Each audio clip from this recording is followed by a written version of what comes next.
Good morning students, कैसे हैं। मैं Abrar Ali Modi children high secondary school से आपको 7th क्लास में साइंस पढ़ा रहा हूँ।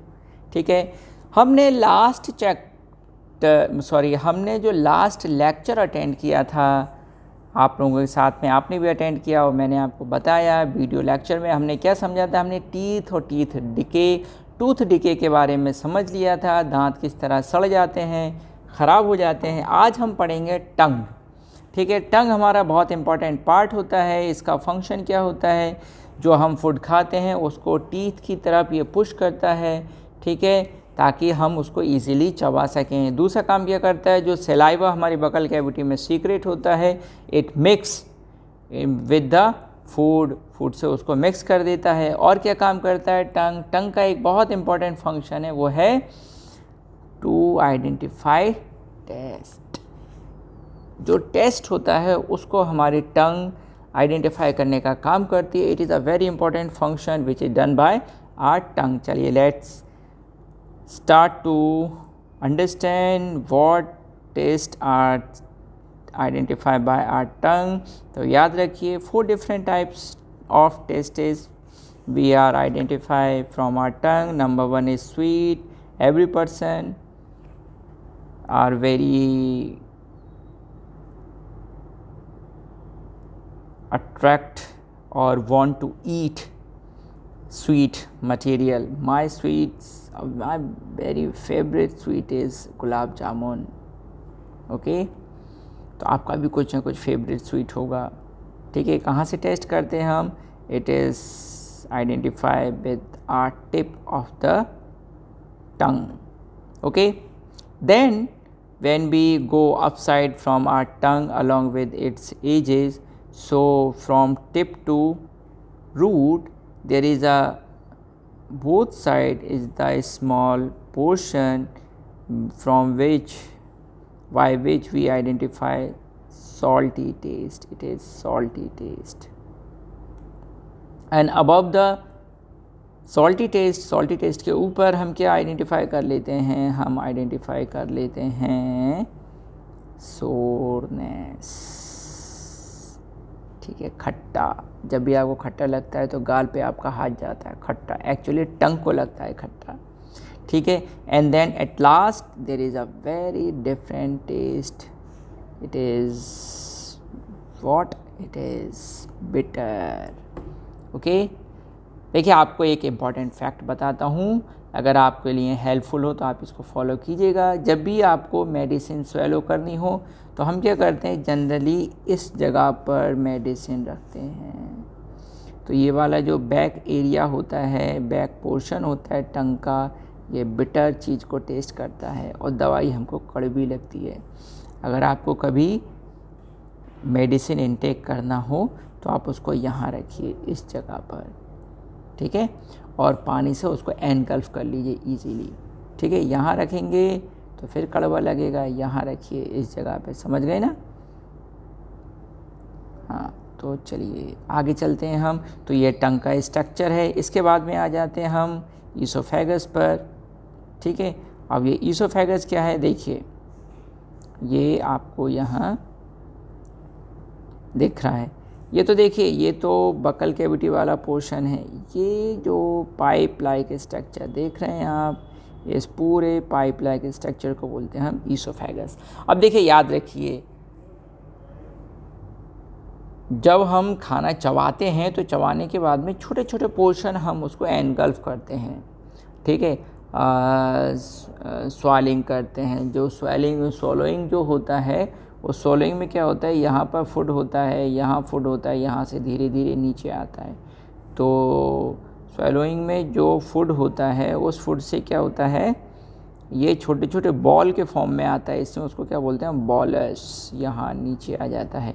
डायग्राम दिखाऊंगा मैं बॉलस का भी आपको। ठीक है, चलिए देख लेते हैं। ये जो नीचे एक और डायग्राम देख रहे हैं आप, ये वो फूड है, आपको दिखा ना, ये स्मॉल बॉल के फॉर्म में है, इसलिए इसको हम क्या बोलते हैं, बॉलस। और ये इसी फॉर्म में ट्रेवल करता है, निकलते हैं तो क्या होता है, जो हमारा ईसोफेगस होता है वो बहुत नैरो कैविटी होती है, लेकिन बॉलस जो होता है अपने लिए स्पेस बनाता हुआ चलता है। और ये नीचे कहाँ जाएगा, अब ये स्टमक में पहुंच जाएगा। ये आप ईसोफेगस का स्ट्रक्चर देख रहे हैं। ठीक है, और ये क्या है, ये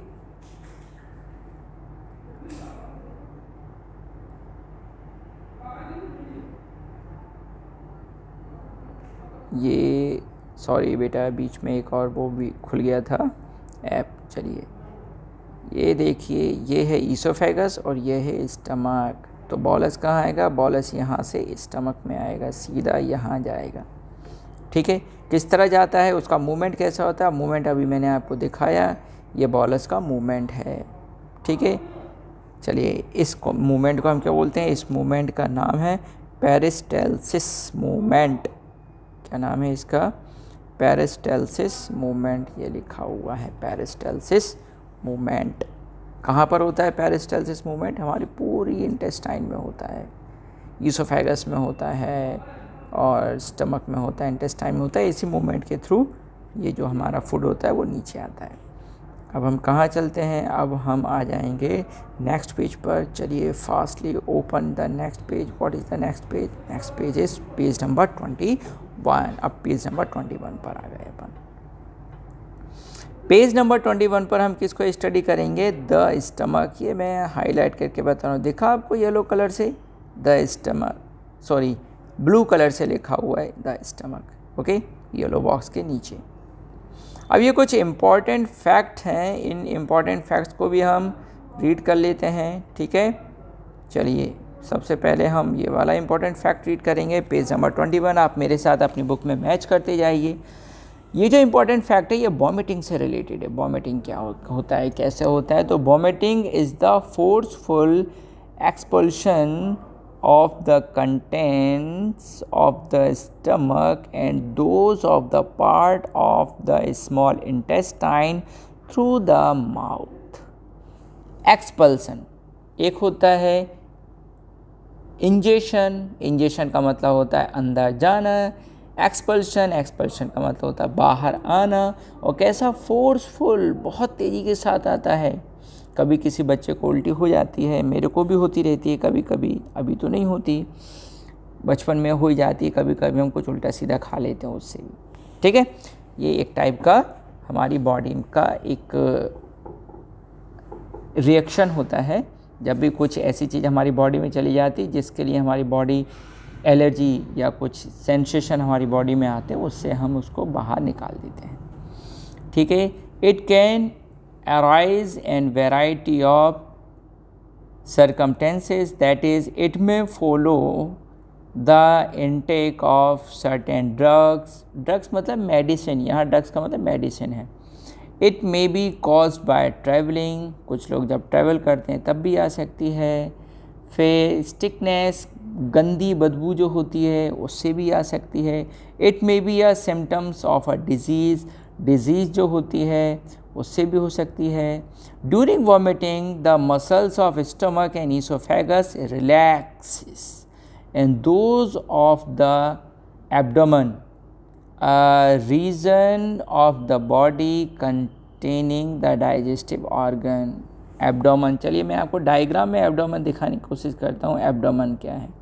ठीक है, ये आप यहाँ पर एक टॉर्सो देख रहे हैं। ठीक है, अब इस टॉर्सो में ये वाला जो रीजन है इसको बोलते हैं हम एब्डोमेन। ठीक है, ये एब्डोमेन है। ये नेबल है, नेबल दिख रहा है आपको, ग्रीन कलर से मार्क कर देता हूँ, ये नेबल है। नेबल के ऊपर जो होता है ये अपर एब्डोमेन होता है। ठीक है, ये अपर एब्डोमेन है। ठीक है, और नेबल के नीचे जो होता है यहाँ ये लोअर एब्डोमेन होता है, याद रखिएगा। ठीक है, तो एब्डोमेन,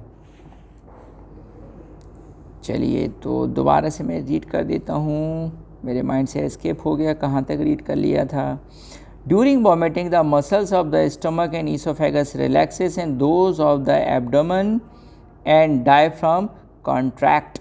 ठीक है, स्टमक और ईसोफेगस की मसल्स रिलैक्स हो जाती हैं और एब्डोमेन और डायफ्राम कॉन्ट्रैक्ट होता है, इससे बाहर से फोर्स पड़ता है और जो स्टमक में जो भी कुछ होता है वो सब बाहर आ जाता है, इंटेस्टाइन में से भी आ जाता है। इसके कॉजेज़ कुछ भी हो सकते हैं, मैंने आपको पढ़ के बता दिया। ट्रैवलिंग से हो सकता है, बदबू से हो सकता है, या किसी डिज़ीज़ के वजह से भी हो सकता है। तो ये बहुत इंपॉर्टेंट फैक्ट था।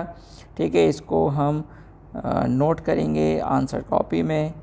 ठीक है, चलिए स्टमक में आ जाते हैं। तो देखिए स्टमक क्या होता है, ये एक यू शेप होता है और एक एडल्ट पर्सन में ये 30 सेंटीमीटर लॉन्ग होता है, 1 फीट।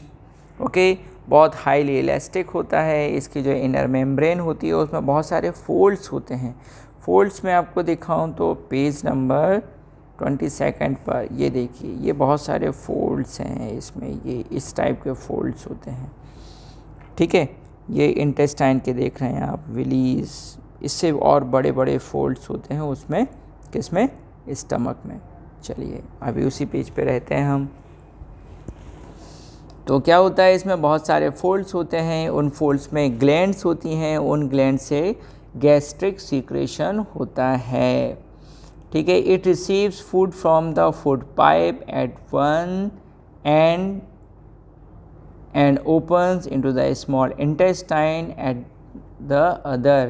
एक एंड तो इसका ईसोफेगस में खुलता है स्टमक का, और दूसरा एंड स्मॉल इंटेस्टाइन में ओपन होता है।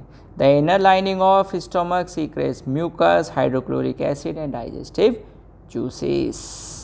The mucus protect lining of the stomach, stomach को म्यूकस प्रोटेक्ट करता है, क्योंकि जो हाइड्रोक्लोरिक एसिड होता है वो बैक्टीरिया को किल कर देता है, मार देता है, इसलिए वो बहुत ज़रूरी होता है।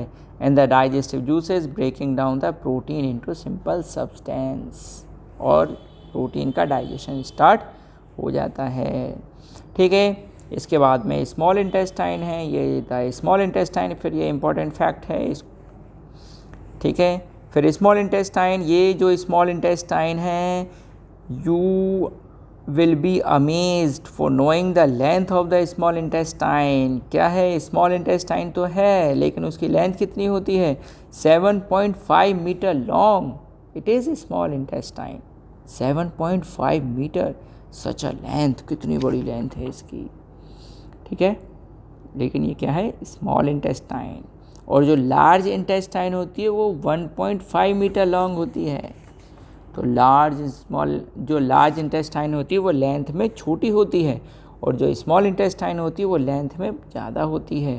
लेकिन जो उसकी मोटाई होती है, डायमीटर जो होता है स्मॉल इंटेस्टाइन का कम होता है और लार्ज इंटेस्टाइन का ज़्यादा होता है।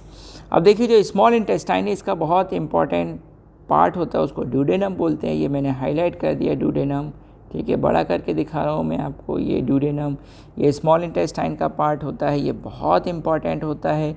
ये लिवर से और पैंक्रियास से और गॉल ब्लैडर से डिफरेंट डाइजेस्टिव जूसेस को रिसीव करता है। ठीक है, चलिए फिर लिवर के बारे में भी देख लेते हैं। ये liver, it is the reddish brown gland situated the upper part of the abdomen on the right side.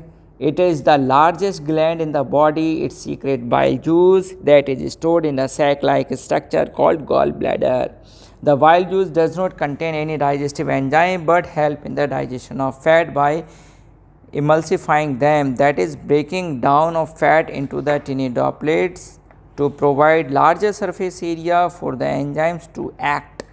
It also neutralizes the activity of food and make it alkaline for the action of the pancreatic juice. अब देखिए इसमें एक word आया है alkaline, acidity.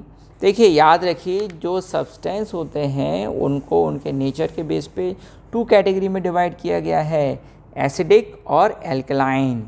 ठीक है, याद रखिएगा। हायर क्लासेस में 8th क्लास में और 7th क्लास में हम, और कुछ और अदर हायर क्लासेस में स्पेशली 9th और 10th क्लास में हम एसिड और बेस को बहुत और अच्छी तरीके से डीपली स्टडी करेंगे। अभी हम थोड़ा सा स्टडी करेंगे। ठीक है, चलिए प्यारे बच्चों, आज हम इतना ही रखते हैं। नेक्स्ट वीडियो लेक्चर में हम इसके आगे समझने की कोशिश करेंगे।